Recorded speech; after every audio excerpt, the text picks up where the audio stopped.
Só em 2021 foram mais de 4 milhões de empresas abertas no Brasil.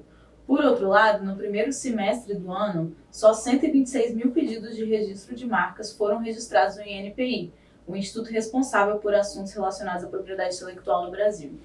Mesmo sendo um número muito menor do que o de empresas abertas, esses 126 mil pedidos representam um aumento de 75% em relação ao primeiro semestre de 2020. A marca é um dos ativos mais valiosos de uma empresa. É por ela que o público vai te reconhecer e só por isso já seria motivo suficiente para você proteger ela devidamente. Mas se isso ainda não for motivo suficiente, a Ana Guezê está aqui com a gente hoje e ela vai esclarecer alguns pontos sobre propriedade intelectual, registro de marca e vamos aproveitar ela como advogada para algumas dúvidas também. Falando em advogada, além disso, a Ana é Legal Advisor em startups e já ajudou mais de 300 empresas a protegerem suas marcas. Vamos lá? Eu sou o Mário. Eu sou a Marina. Esse é o Nós Digitais, trazendo informações úteis para um digital mais eficiente. Primeiramente, Ana, seja muito bem-vinda. E eu gostaria que você contasse um pouco pra gente, né, e para as pessoas que estão nos ouvindo, quem é você e como você começou a trabalhar principalmente com a parte de registro de marca. Tá. Quem sou eu? Sou advogada. Eu formei no curso de Direito, estava um pouco desencontrada com a profissão. Nessa época, nos últimos períodos da faculdade, eu estava estagiando escritório de advocacia, e aí depois eu fui contratada por esse escritório, e lá eu não trabalhava com nada relacionado à inovação. Na verdade, eu estava começando a entender um pouco mais de startup, dessa parte de direito mais digital. E aí, mas eu não trabalhava com isso, eu só estava estudando e entendendo. Eu trabalhava com direito totalmente tradicional, processo contencioso, era isso que eu fazia. E aí, bom, eu estava já graduada, um pouco não tão satisfeita com esse formato de trabalho. Eu percebi que tinha muita coisa dentro do direito engessado, que eu queria mudar, mas não sabia como mudar. Até que eu vi um curso no INSPER, eu fiz Universidade Federal. E aí, assim, Universidade Federal é um estilo próprio de ensino, né? Um pouco complexo ali no dia a dia. E foi muito desestimulante para mim. Acho que algumas pessoas têm uma boa experiência com universidade pública, eu não tive. Um formato que não conseguiu me deixar estimulada, né? Eu acho que isso também depende do aluno, então talvez eu também não me esforcei o suficiente para me estimular lá dentro.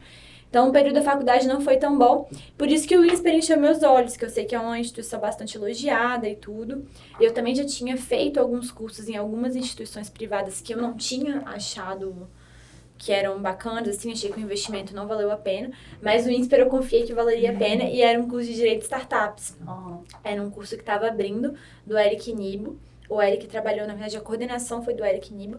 Ele cuidou de todo o jurídico da Easy Taxi, na época da abertura. Então, ele é startupeiro raiz na parte de jurídico. E aí, ele organizou esse curso. E eu fiz esse curso logo em uma das primeiras turmas. E eu amei, assim. Fui para São Paulo e eu descobri um novo universo dentro do direito. Eu tive contato com advogados de grandes bancas de advocacia do país, jurídico de empresas gigantescas listado na bolsa, e tava eu lá, menininha, 20 e poucos anos, em contato com essa galera. Então, assim, e lá eu me senti muito estimulada, assim, eu vi o que eu queria fazer dentro do direito. Eu falei, cara, é isso. Esse formato que eu tô hoje não me atende, eu preciso dar um jeito na minha vida. E aí eu decidi sair do escritório de advocacia que eu trabalhava para me descobrir, né? Aí, nesse período, e é uma coisa que eu acho muito importante também, não ficar parado, né? Eu nunca fiquei sabática, assim, eu vou pensar na vida. Não, eu realmente trabalhei durante todo esse período. Daí eu comecei a trabalhar em uma startup, como jurídico interno de uma startup. E aí lá eu descobri que eu gosto de milhões de coisas além do direito, porque eu fazia muita coisa além do direito. Eu fazia parte de processo, eu fazia marketing, eu fazia RH, eu fazia jurídico, fazia de tudo um pouco. E eu percebi que eu gostava de muitas outras coisas. E lá também, eu precisei registrar a marca dessa startup. Lá na época do INSPER, eu tive uma aula de propriedade intelectual, né? Uma parte do curso foi sobre propriedade intelectual. Por quê? Startup geralmente nova, então, em razão da inovação, você precisa de ter uma cobertura jurídica sobre isso, daí o motivo da propriedade intelectual. Mas eu não aprendi a registrar marcas no curso, né? Eu aprendi sobre propriedade intelectual. Mas lá eu descobri um curso do INPI. E aí eu já saí de lá inscrita no curso do INPI. Aí eu aprendi não a registrar marcas, porque o curso do INPI também não é aquela coisa de abre e te ensina. Mas eu entendi um pouco mais sobre registro de marcas. Entendi. E, como ousada que sou, eu falei, já sei, vou registrar a marca dessa empresa, né? Aí quebrei um pouquinho a cabeça, não foi tão simples assim, mas consegui fazer o registro de marca. Fiz mais uns 3, 4 registros, eu falei, caraca, isso é um negócio. Em paralelo, tava começando esse movimento, na verdade já existia o movimento do digital, mas assim, no meu ciclo de contato próximo, as pessoas ainda não... hoje é muito comum você ter um amigo blogueirinho, né? Mas eu acho que eu fui a primeira amiga blogueirinha de vários dos meus amigos, entendeu? Então, aí eu comecei. Eu lembro que eu gravei 3 vídeos, eu fiz um roteiro, gravei 3 vídeos sobre registro de marca, que era tipo quebrando objeção. Na época eu nem sabia o que era quebrar objeção. Sabe o ano? Cara, foi 2019, eu acho. Tá tem tempo, então. Foi 2019. E aí eu gravei esses 3 vídeos, que era tipo, por que você tem que registrar marca, o que é registro de marca, o que dá problema se você não registrar. E meus amigos embarcaram muito comigo. O pessoal começou a todo mundo me divulgar, postar nos stories e tal. E eu comecei a ter clientes reais, eu comecei a cobrar. E aí eu comecei a cobrar para fazer registro de marca e começou a acontecer. Só que inicialmente eu fazia isso como ano advogada. Porque eu, em paralelo, saí dessa startup, eu também comecei a advogar. Então eu comecei a atuar com registro de marca dentro da advocacia. Só que aí mais à frente, mais ou menos em 2020, final de 2020, eu percebi que é um business totalmente diferente. Então eu abri a Brain2Go, que é uma empresa, pessoa jurídica, uma sociedade limitada comum, diferente de uma pessoa jurídica de um escritório de advocacia, na qual eu presto assessoria de registro de marca enquanto agente de propriedade industrial, e a gente está com planos aí de expandir para as outras coisas também, além somente do registro, né? Mas para uma assessoria mais ampla para micro e pequenas empresas, que é o público-alvo, quem quer realmente registrar a marca, que está começando. Algumas grandes empresas também precisam registrar a marca, porque desenvolvem novos produtos, entre outros, mas o grosso do público são micro e pequenas empresas. Aí eu abri a Brain2Go, que é um negócio totalmente separado do meu escritório de advocacia, que eu atuo realmente enquanto advogada. Separei, foi mais ou menos assim que eu comecei. Muito bom. Você falou na sua fala sobre o INPI e propriedade intelectual. Aí, primeiro, o que significa INPI? Tá. Instituto Nacional da Propriedade Industrial, uma sigla. Propriedade industrial. Industrial. É porque você falou de propriedade intelectual. É porque como é que funciona? A propriedade industrial está dentro da propriedade intelectual. Existem a propriedade industrial, são alguns dos direitos que dependem de registro nesse órgão que é o INPI. E a propriedade intelectual é um macro, mais amplo. Por exemplo, direito autoral está dentro de propriedade intelectual. Só que o direito autoral, ele existe independentemente de registro. Se ele pode ser registrado na Biblioteca Nacional, mas ele existe independentemente de registro. Já outros tipos de direito, como patente, desenho industrial, a própria marca, você precisa registrar para que você tenha uma proteção perante o direito. Aí tá dentro de propriedade, mais ou menos isso. Tá dentro de propriedade industrial. Então, o Instituto é da propriedade industrial. E aí tem até uma questão jurídica interessante, que o software, ele é software mesmo, programa de computador, ele é interpretado pela lei como direito autoral. Ele está dentro da lei de direito autoral e existe também uma lei de direito de software. No entanto, tem uma exceção em relação ao software, porque ele pode ser registrado no INPI. Para quê? Para garantir a autoria, né? Tipo, Mário desenvolveu aquele sistema naquela data, ele é o titular daquele software. Então, é uma exceção dentro da lei. Mas o que é a INPI? Vamos lá. É um órgão do governo responsável pela gestão desses registros.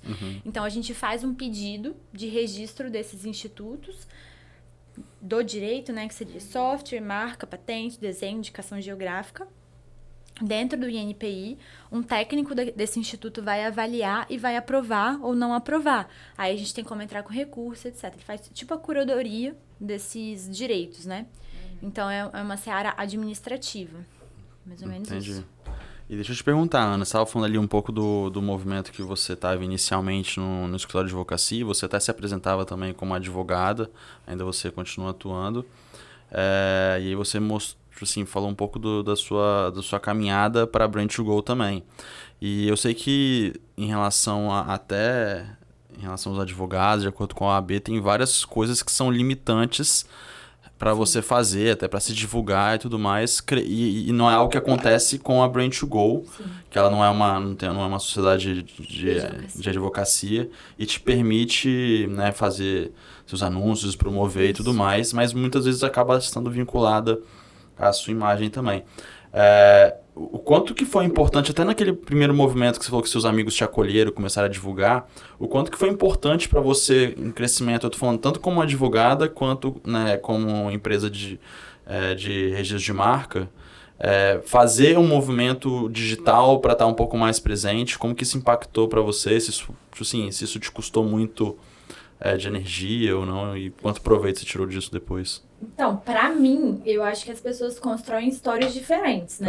Mas a minha história é 100% ligada no digital. Eu comecei a ter cliente, por exemplo, dia 1 postei nas redes sociais, dia 2 eu comecei a ter cliente. Foi completamente decisivo pra mim o posicionamento nas redes sociais. E segue sendo completamente decisivo. Muito antes até de eu conhecer vocês sabem disso. Sempre foi, pra mim, um divisor de águas. A partir do momento que... É uma coisa que eu levo até pra minha vida. A partir do momento que eu falei assim, eu vou ser advogada 100% do meu tempo. Quando eu estiver com meus amigos, quando eu estiver com meus tios, quando eu estiver com minha mãe. Eu quero que todo mundo me veja como advogada em qualquer ambiente que eu esteja. E aí eu comecei a me posicionar profissionalmente em qualquer ambiente que eu estava, inclusive nas redes sociais. Comecei a falar do meu trabalho nos stories, fazer posts, fazer vídeo pro IGTV. E ali eu vi que as pessoas também começaram a me enxergar como advogada e pessoas do meu ciclo social começaram a me demandar. Entendi. Então, o digital tá, assim, 100% conectado a tudo. Inicialmente, num mais orgânico, né? Em eu aparecer nos stories, eu fazer postagens de conteúdo, etc e tal. Só que eu via, como você falou, essa limitação em relação ao marketing jurídico. Hoje, a OAB já mudou, né? Alterou o provimento que impedia que os advogados fizessem tráfego pago e outros tipos de estratégia de impulsionamento. O advogado já pode fazer. Mesmo, eu poderia, por exemplo, patrocinar um post como eu estou de advocacia. A nossa limitação enquanto advogado é que a gente não pode fazer call to action. Venha processar a Gol. Não posso fazer isso. Tem que ser mais conteudista, né? Mais conteúdo, Divulgar um marketing de conteúdo, isso. Mas o impulsionamento pode sim ser feito. E tem gente ganhando dinheiro com isso, com demanda de massa. Tipo assim, você sabia que se você processar uma companhia aérea, você pode ganhar uma indenização de até R$1.000? Liga aqui e saiba mais. Né? Você não tá chamando alguém pra processar ninguém. Você só tá dizendo que... Tá falando que pode. Pode. Então, isso já é possível fazer hoje, mas na época que eu comecei não era possível. E esse foi até um dos motivos também de eu ter criado a Brand 2 Go. Porque eu queria investir mais no marketing, que eu já via um alto potencial somente com o meu próprio orgânico. E aí eu pensei, cara, fazendo tráfego pago, com certeza eu vou ter retorno também. E eu podendo fazer o marketing menos... Porque eu tinha muito receio, tipo assim, poxa, eu tô começando, eu já vou começar queimada na advocacia, fazendo uma coisa que não pode ser feita, não quero. Então, eu me senti mais livre de criar uma empresa também, e foi o que aconteceu, assim. Foi o que aconteceu. Sim. Você usa o digital para você e para a empresa também. E aí me vem à cabeça, não agora, mas assim, de antes, a sensação de que a internet às vezes dá aquela sensação de ser terra de ninguém. Tudo você pode copiar, colar, enviar para o outro, faz igual, copia, mas faz diferente. Tem como, pensando na propriedade intelectual, aí nos seus conhecimentos de registro e tudo mais, tem como a gente se proteger disso? De, tipo assim, outro dia eu vi um tatuador que o outro fez a tatuagem igual, aí tava reclamando no story que copiou, que é plágio, não sei o quê. Como que, tipo assim, como lidar com isso nesse mundo digital? Então, é bem complicado, assim, eu poderia te vender serviço, mas eu vou falar o que eu faço, que não é fazer um registro de direito autoral. Eu acho que, vamos primeiro falar o que dá para fazer de serviço. Como eu falei para vocês, essa questão de postagem, de produção de conteúdo, ela está protegida pelo direito autoral. O direito autoral não depende de registro, diferentemente da marca, para ser do autor. Então, por exemplo, se eu te copiar, você já pode entrar com um processo contra mim. Independentemente de você registrar que aquele livro, que aquela monografia, que aquilo, enfim, é seu. Porque já é seu, independentemente de registro. E um conteúdo na rede social, ele tem a mesma analogia de um livro. Então, você não precisa fazer isso para processar outra pessoa. Só que qual que é o custo também de você ficar processando todo mundo te copia na rede social? Será que isso faz sentido? Né? O registro, assim, ele é mais um elemento que traz robustez para um caso. Mas, então, o que eu acho que cabe à avaliação, né? Por exemplo, hoje eu recebi casos de grandes empresas que estavam tendo um cenário de concorrência desleal. De fato, uma pessoa saiu da empresa e começou a replicar o modelo de negócio, tendo todas as informações internas, tendo tudo, e ainda difamando a outra empresa nas redes sociais, fazendo desvio de clientela, abordando clientes, falando, não vai mais com eles não, que agora eu que sou isso aqui. Então, assim, isso é um caso totalmente diferente que justifica o custo de tempo e de dinheiro de um processo judicial, de você se acobertar de um registro, de você dar mais robustez. Agora, num caso de postagens isoladas e cópias um pouco menos específicas, né? E acontece muito com meus clientes de registro de marca, porque os meus clientes, eles são pequenas empresas e, graças a Deus, eles crescem bastante. Então, eles acabam ganhando relevância e acabam surgindo perfis copiando o negócio deles, a paleta de cor, a comunicação. Eu acho, e na minha opinião, que isso tem que ser reprimido, cortado com a raiz, desde o início. Então, a estratégia que eu indico os meus clientes adotarem na lata, já manda uma notificação extrajudicial ali pelo direct do Instagram mesmo. Às vezes, se você não quiser nem pagar um advogado, para não ficar uma coisa mais formal, não precisa, manda a sua mensagem mesmo e já ir cortando. Porque depois que a coisa fica grande, é muito mais difícil você conseguir eliminar esse tipo de situação. Mas, assim, como se proteger? Muito complicado. A gente está sujeito a isso na internet, né? São malefícios e benefícios de você ter rede social. E a forma que eu entendo que é mais adequada de você tentar mitigar as consequências de uma cópia nesse sentido é você ir cortando pela raiz, mandando mensagem, falando, isso aqui, você está me copiando, etc. E tal, e desestimulando esse tipo de prática. Eu acho que... Legal.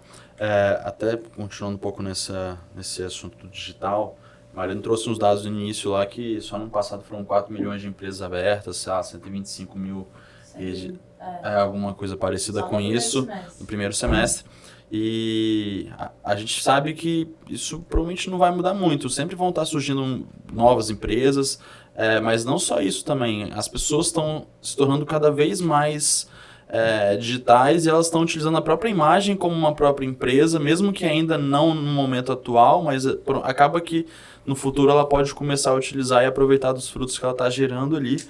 E aí eu queria saber de você, quando que é o ideal a pessoa para pensar, falar assim, ok, aí eu preciso registrar, eu quero abrir um e-commerce aqui para testar, né, a gente sabe que tem muita gente que faz isso, às vezes abre até um e-mail, abre uma pequena empresa ali e fala assim, quando que eu devo parar para pensar, fala assim, cara, eu vou registrar essa minha marca porque eu tenho receio disso, é do momento da criação da empresa, é no momento que ela se estabelece? Então, eu acho que assim, vai muito da seriedade que você dá ao negócio, né? Por exemplo, tem gente que começa alguma coisa e nem mesmo abre um CNPJ. Começa, sei lá, abre uma página no Instagram e começa a vender alguma coisa só pra ver se dá certo. Okay. Então, talvez não justifique um custo de um CNPJ, porque mesmo o MEI tem um custo, não justifique um custo do registro de marca, mesmo baixo, é um custo. Sim. Mas agora, na minha visão, se a pessoa tem a mínima intenção de que aquilo seja algo representativo na vida dela, faz sentido que o registro de marca, o CNPJ e outras medidas também burocráticas, digamos assim, sejam adotadas desde o início, para dar a robustez devida para o negócio que você quer que se transforme no negócio da sua vida. Porque a consequência de você perder uma marca, não poder mais utilizar o nome que você começou a usar desde o início, na minha visão, também é muito alta. Né? Você começou a construir a sua clientela, você começou a se posicionar com aquele nome. Do nada vira outro nome, vira outra imagem, sabe? Você perde ali um campo de clientes, não é o fim do mundo, as pessoas conseguem se reestruturar, mas é um prejuízo que ninguém quer tomar. Além de que você vai ter que contratar designer para fazer uma nova logo, pensar no novo nome. Então não é só um prejuízo de perda de cliente também tem o custo de você reestruturar tudo isso. Então, resumindo, se você tem a mínima intenção de dar uma seriedade para esse negócio, o momento ideal é desde o início. O momento que você pensou naquele nome, o mesmo momento que você pega e compra o domínio, é o momento de você registrar a marca. Mesmo momento que você pega o arroba do Instagram, é o momento de você registrar a marca. Entendi. Então, desde as pequenas empresas que estão se protegendo agora, tanto as grandes empresas que não passaram por isso também deveriam começar a olhar para evitar um problema. Até porque é barato, né? É barato. Isso é um detalhe relevante. Você paga um valor, muita gente fica cobrando mensal para a vida toda, mas não existe taxa mensal do INPI. A patente existe. Registro de marca não. Você pagou uma vez, vale por 10 anos, sabe? É um negócio que você não vai precisar se preocupar por 10 anos. Então é muito barato. Em média, você contando honorário e taxa, dá R$150 por ano, por 10 anos, para você ter a sua marca ser sua, sabe? É um custo que faz sentido. E é melhor registrar o nome ou a logo? Ou os dois? Quando, por exemplo, você está abrindo agora um negócio, aí você pensou naquele nome, aí você conversou com o designer e ele te pediu, sei lá, 3 meses para desenvolver o seu logotipo. Eu recomendo que você faça o registro da marca nominativa logo. Por quê? Porque são 3 meses que alguém pode vir registrar no seu lugar. Então, na minha opinião, compensa você perder a proteção do design, pelo menos naquele instante, mas garantir o nome, que eu acho que é o mais relevante, do que nesses 3 meses poder ser o fim da sua marca. Agora, se aquela coisa do design é mais uma coisa mais simples, às vezes você mesmo vai desenvolver seu logotipo no Canva, uma coisa mais caseira, aí já faz logo o registro da marca mista, que é quando protege o logotipo e o nome. Eu acho que o lapso temporal que é relevante. Tem um caso que você já falou algumas vezes pra gente em particular, o caso do César Cielo. Né? Acho que esse é um caso legal, e até pegando um gancho ali das pessoas que estão utilizando cada vez mais a imagem.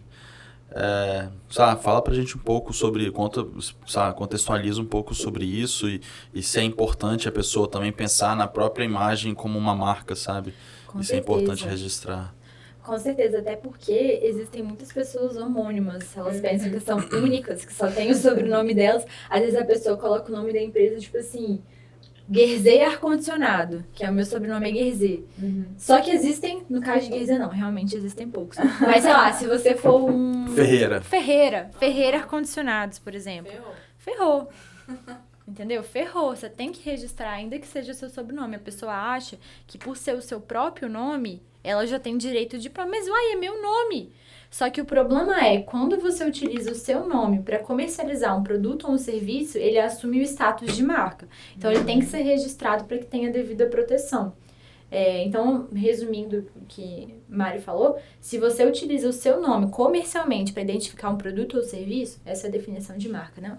Um termo utilizado comercialmente para identificar um produto ou um serviço, você deve registrá-lo no INPI para que tenha um direito de uso exclusivo, ainda que seu nome seja Ana Luísa Guerzê. Eu já tive um caso, depois eu vou contar o da Cielo, mas eu já tive um caso lá no escritório de 2 arquitetas primas com o mesmo nome. Nossa. E uma delas teve que parar de usar um nome para atividade de arquitetura. Caraca. E criou um nome de um escritório. Então, assim, e elas têm exatamente o mesmo nome. Então, é muito comum. História de advocacia tem que fazer registro de marca, nome. Porque pensa, o meu e de André... Nome, né? Exatamente. Por exemplo, Ferreira... Miranda. Tipo assim, Ferreira Miranda Advogados. Qualquer um, né? Assim.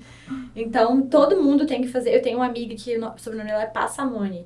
E ela teve um problema com isso, porque Passamani aqui em Vitória, né, tem vários. Sim. E ela teve um problema com isso, com Passamani no sobrenome só de advocacia.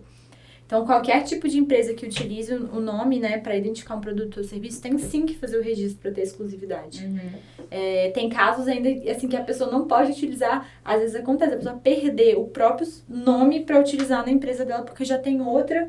Isso é um ponto relevante. O registro de marca é territorial, ele vale em todo o território nacional. Então, se tem um Ferreira e Miranda advogados em Vitória e outro no Acre, não importa. Só vai poder ter um. Só vai poder ter um. Então, por isso que o sobrenome também é relevante. E o caso do César Cielo foi o seguinte, ele fez uma propaganda para Cielo, que antes era Redcar, não era? Não lembro. Era alguma coisa desse sentido. Era um outro, a Cielo tinha um outro nome, não sei se era Redcar ou qual que era. Mas tinha um outro nome. Depois que o César Cielo fez essa propaganda, a Cielo mudou para Cielo em razão do César Cielo. E aí ele processou a empresa por utilizar indevidamente o sobrenome dele. E ele perdeu. Porque a empresa registrou e aquele nome assumiu um status de marca. E por ser o sobrenome dele, ele não tem prioridade sobre aquilo. Mas ele continua podendo usar o sobrenome dele? Continua, mas ele não vai poder abrir uma empresa de maquininha de cartão chamada Cielo. Entendi. Ainda que seja o sobrenome dele. Vai ter que ser César Cielo Cartões. Talvez nem César Cielo, porque o artigo do INPI, ele fala que uma marca ela não pode colidir no todo ou em parte, o artigo da Lei de Propriedade Intelectual, desculpa, não pode colidir no todo ou em parte, ainda que com acréscimos, a marca alheia já registrada. Então, ainda que seja César Cielo com esse acréscimo, eu entendo que colide com a Cielo, vão achar que Sim. ia causar confusão no consumidor. Mas ele pode, no caso, por exemplo, ele pode abrir uma empresa de podcast, Cielo Podcast. Tem problemas? Não, a atividade é diversa. Então, Porque tem a não ser que negócio a Cielo- aquela questão da classe, né? Exatamente. A não ser que a Cielo tenha um podcast da Cielo. que ela pode registrar. Registrado. Ela pode registrar. registrar Cielo em várias classes, e aí se ela registrar em tudo, o cara não pode utilizar mais o sobrenome dele em nenhum tipo de empresa, praticamente. Explica um pouco essa questão das classes, Ana, para quem tá ouvindo, se não entende bem disso, como é que funciona. Explico. Classe, na verdade, é um tratado internacional. Ela é comum a todo o mundo, né? Todos os países signatários desse tratado. Foi criada uma classificação que é basicamente um código das atividades. É algo com uma analogia ao CNAE, né? Que é o código... Meu Deus, barrei. Que é o Código Nacional da Atividade Econômica das Empresas. Então, é algo similar ao CNAE, só que não é a mesma coisa do CNAE, é uma outra classificação. Mas é classificar a atividade que a pessoa exerce. Então, por exemplo, vocês aqui, vocês exercem atividade de marketing e de produção de conteúdo. Então, vocês teriam que registrar a marca em duas classes, na 35 e na 41, que a 41 é de educação. Tá. E de produção audiovisual, esse tipo de produção textual, tudo na 41. A 35 é do serviço de marketing, propaganda, publicidade. Então, tem que, por exemplo, uma pessoa que vende, tem uma marca de roupa. Geralmente, existem pessoas que somente revendem as roupas, né? Que tem uma marca que revende outras marcas, mas a maioria, assim, dos casos, a pessoa fabrica a própria roupa. Ainda que a fabricação seja terceirizada, tem a etiquetazinha dela. Sim. Nesse caso, ela tem que registrar na classe 25, que é de produto de vestuário, e na 35, que é de comercialização de artigo de vestuário. Porque o INPI faz uma diferenciação entre classes de produto e classes de serviço. Sim. Então, o ideal é que se faça nas duas. Eu tinha uma pergunta justamente se é possível registrar marcas com o mesmo nome. Então, se tiver em classes diferentes, de repente pode ter duas marcas exatamente com o mesmo nome, mas estão em classes diferentes. Temos vários exemplos. Veja o Vejonte e Veja a Revista. As duas são registradas verdade. no INPI. E Verdade. você nem causa... Você nem No caso, não remete estranheza, a né? outra. Mas são duas marcas Nossa, devidamente eu nunca tinha pensado nisso. registradas no INPI que Caraca. convivem perfeitamente no mercado sem causar confusão no consumidor. Agora, o contrário não é verdade, porque às vezes uma marca pode estar, por exemplo, a 25 e a 35. São classes correlatas. Tá. Então, se tem uma Veja na 25 e uma Veja na 35 e as duas trabalham com vestuário, vai causar uma confusão no consumidor. Aí pode ser que não passe. Aí se pode ser que quiser não passe. registrar o mesmo nome. Isso. Exatamente. Ana, eu gostei do que a gente falou de propriedade intelectual, mas eu queria aproveitar você advogada também para dar um conselho, né? Como que você pode dizer? A primeira pergunta para a Ana advogada é: toda empresa precisa de um setor jurídico, de um advogado na empresa? Olha, é aquela coisa também da sinceridade, né? Você começou o negócio, você não tá investindo tanto, você tá testando para ver como é que é. Você tá irregular, não abriu ainda uma pessoa jurídica, tá fazendo um negócio pros amigos ali pra ver o que dá. Lógico que não vai fazer sentido você gastar dinheiro com um advogado nesse momento inicial. Mas a partir do momento que você tiver a intenção de dar uma robustez maior ao seu negócio, é interessante que você, assim, contratar mensalmente um advogado, talvez fique um custo oneroso e que não se justifique de início, né? A empresa precisa ter uma robustez maior, uma demanda jurídica maior para justificar uma contratação de advogado mensal. Mas é importante você, pelo menos, se consultar ali previamente para entender as questões regulatórias envolvendo esse negócio, né? O que eu posso fazer, como que eu posso fazer, a própria constituição da empresa, né? De acordo com dados aí do Sebrae, a maior parte das empresas, principalmente startups, elas terminam nos primeiros anos e o maior motivo é a briga de sócio. Esse é o maior motivo, assim, da esmagadora maioria das empresas. Então, de imediato, uma coisa que é extremamente relevante à atuação do advogado é no contrato social e no acordo de sócios, para definir, porque a gente ganha dinheiro para ser pessimista, né? Então, pensar em todas as tragédias que podem acontecer numa empresa, o que pode estar errado numa relação societária. E eu vejo que, assim, que esse documento, o acordo de sócios, na minha trajetória pessoal e também profissional, ou seja, quando eu fui sócia e quando eu atendi clientes,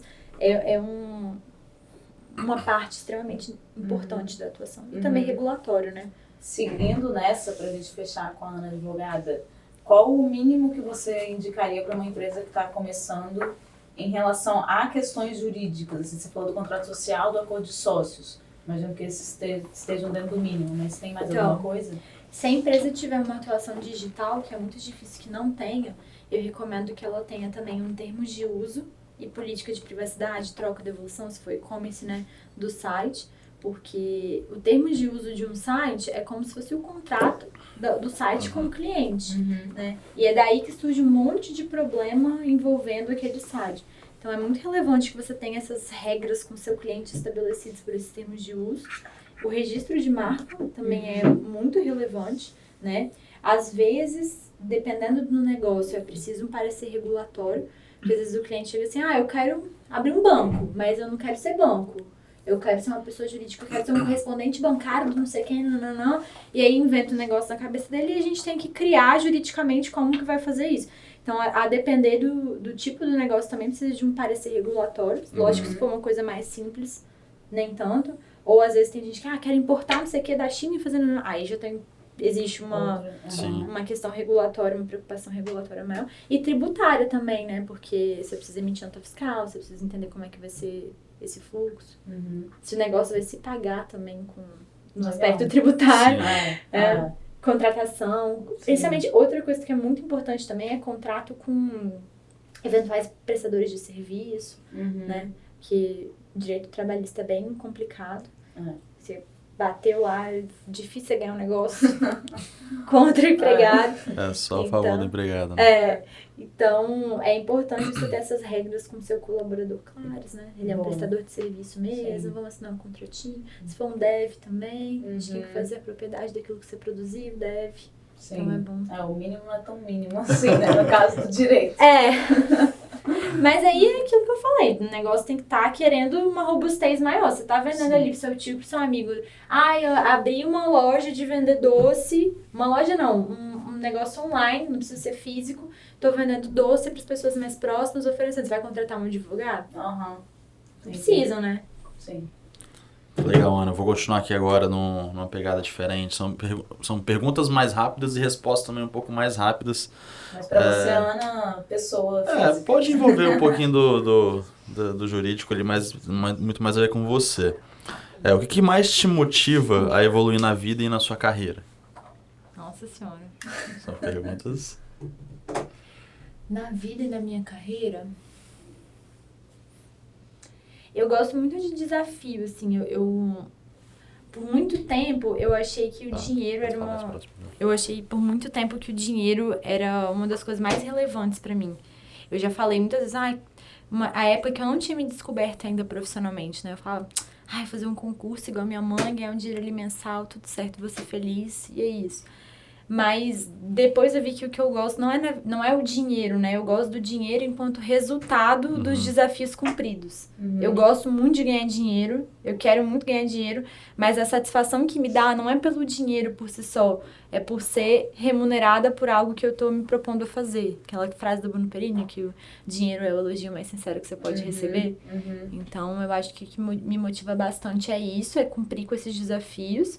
Eu gosto muito de coisas novas, eu sou uma pessoa criativa, não do ponto de vista de desenho, artístico, assim, eu não sou zero criativa, eu sou péssima, era horrível na aula de artes, só de história da arte eu gostava, porque eu sou de humanas, mas artes mesmo horrível. Eu sou criativa de pensar em novas coisas, em querer novas coisas, em conseguir bolar estratégias, sabe?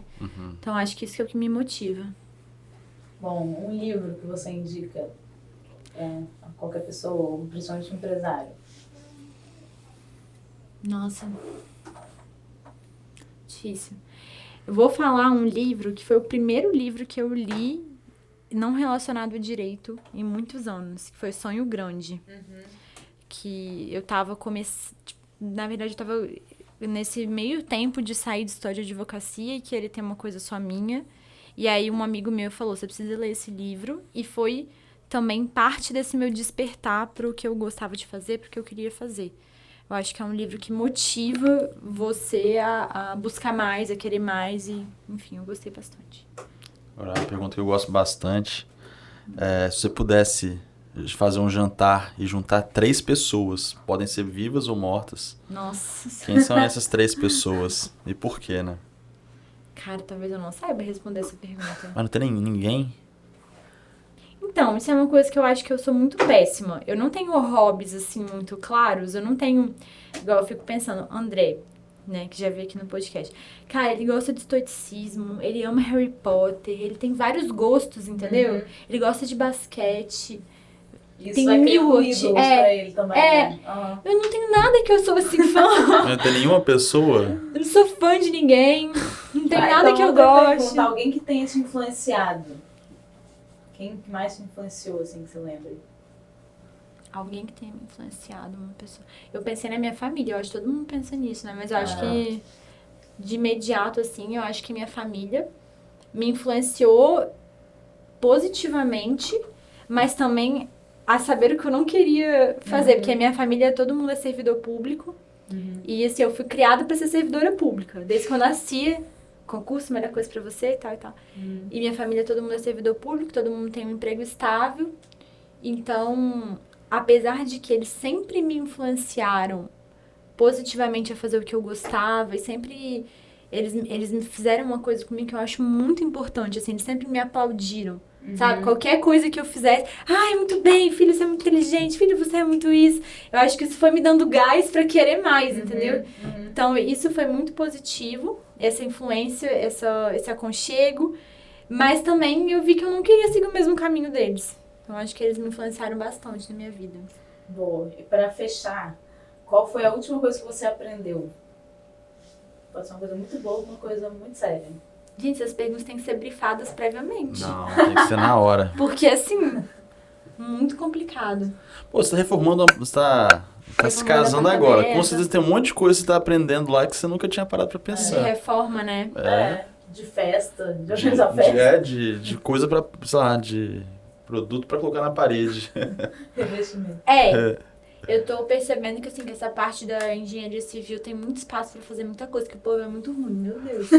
Ou povo ruim de jogo, ruim de comunicação, não responde o WhatsApp, truncado, complicado. Eu acho que eu aprendi coisas novas envolvendo obra, envolvendo casamento. Mas eu acho, assim, que meu conhecimento recente, que foi mais relevante, foi essa parte que a gente tava falando no Stories agora, de gestão. De processo, eu acho que foi meu conhecimento, não que eu seja zero especialista nisso, mas é uma coisa que eu sou curiosa e é um conhecimento recente que me agregou muito valor no que eu faço, assim.